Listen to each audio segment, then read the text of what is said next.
Buenas tardes, yo soy Carlos Alberto Cárdenas Bravo de la licenciatura en Administración y Gestión de Empresas. Yo les voy a hablar sobre la clasificación de las obligaciones. A mí me tocó explicar por su exigibilidad.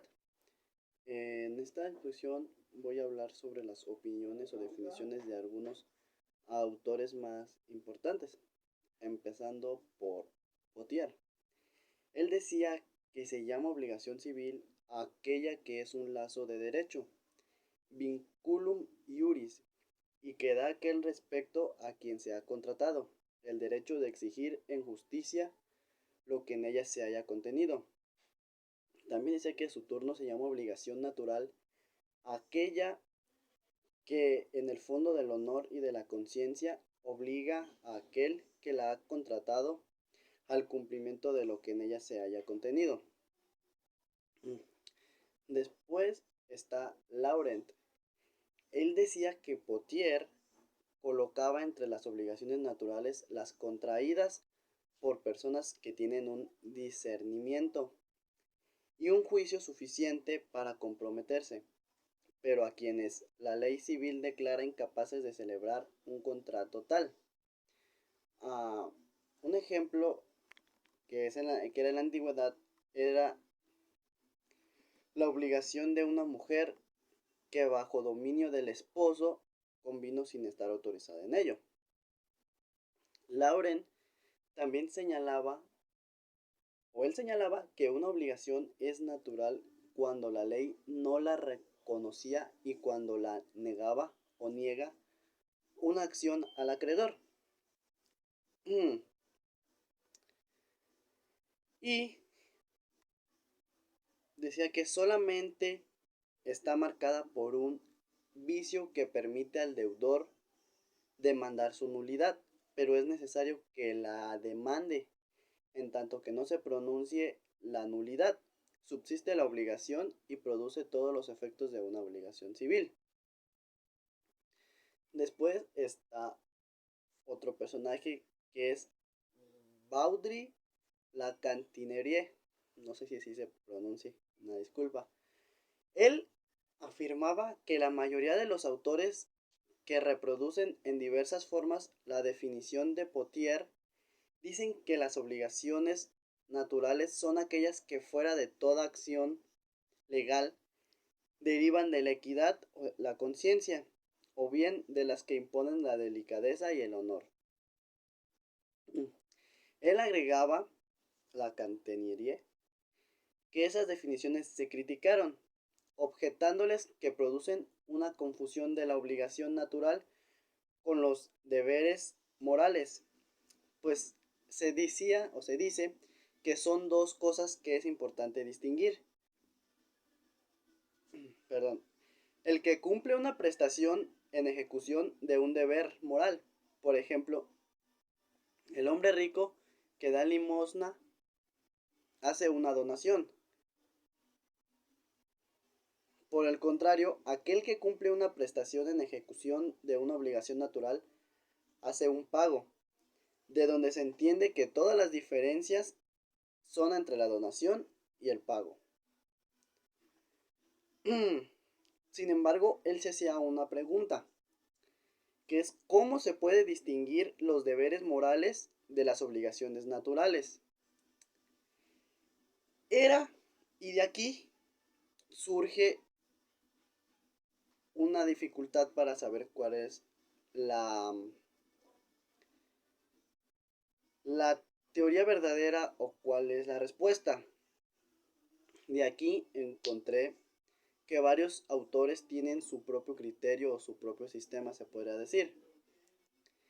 Pero para empezar, que entre estas dudas, la jurisprudencia es una concepción amplia de la obligación natural. Al juez del hecho corresponde apreciar discrecionalmente si hay o no obligación natural y la proclama con regularidad ahí donde hay un simple deber moral. Entonces, voy a explicarles el punto de vista de cada sistema de cada autor que hablan sobre la jurisprudencia. Y empezamos con Giorgi, que él decía que los jurisconsultos romanos distinguieron sin duda una obligatio civilis y una obligatio naturalis, y al hablar de obligatio naturalis entendieron precisamente una obligación desprovista de acción. Por otro lado, concedieron a la obligatorio naturalis una eficacia indirecta. Le atribuyeron ciertos efectos jurídicos por virtud de los cuales el acreedor en la obligación natural tenía la soluti retentio, una disculpa, para oponerse al deudor que después de haber pagado voluntariamente intentase repetir lo satisfecho. Respecto a la causa inmediata, o como otros dicen, los modos por los cuales nacían las obligaciones naturales, los eruditos modernos conjeturan que se compendiaban o en el origen imperfecto o en la extinción imperfecta de la obligación civilis. El contrato del esclavo, del pupilo, del hijo de familia, del menor y de ciertos oficios de piedad son ejemplos históricos del origen imperfecto. La confusión, la litis contestatio y acaso la prescripción extintiva son ejemplos de la extinción imperfecta. Otros autores, otra teoría de otros autores son de Marcel Planiol y Georges Ripert. Ellos expresaban que es indiscutible que la obligación natural constituye una anomalía jurídica, debido a que la ausencia de sanción, sea cual fuere su eficacia, en otro sentido, la sitúa en los confines últimos del derecho, en los límites de la moral. Por ello, afirman, se puede buscar el criterio de ella, haciendo depender su origen, bien del derecho civil, bien de la moral.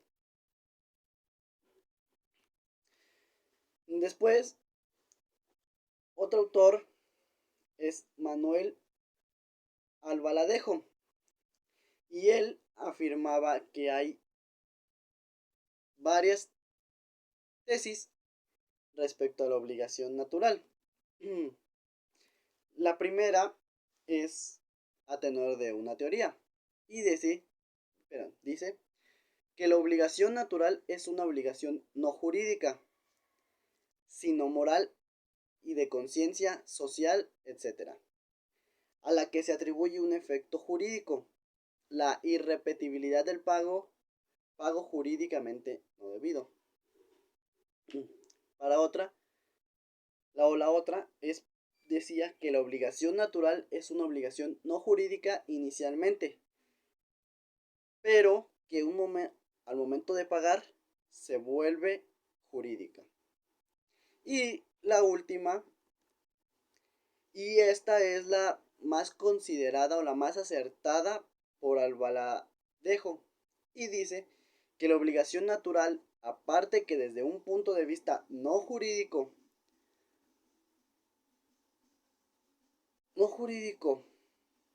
puede ser calificada de deber o de obligación.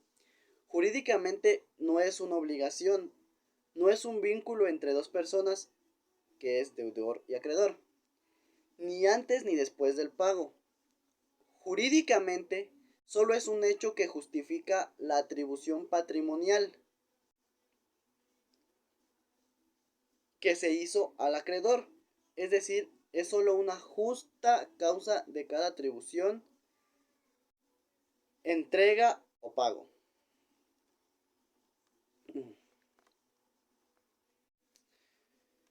Y para terminar de explicar más o menos, les voy a dar un ejemplo. Digámoslo así.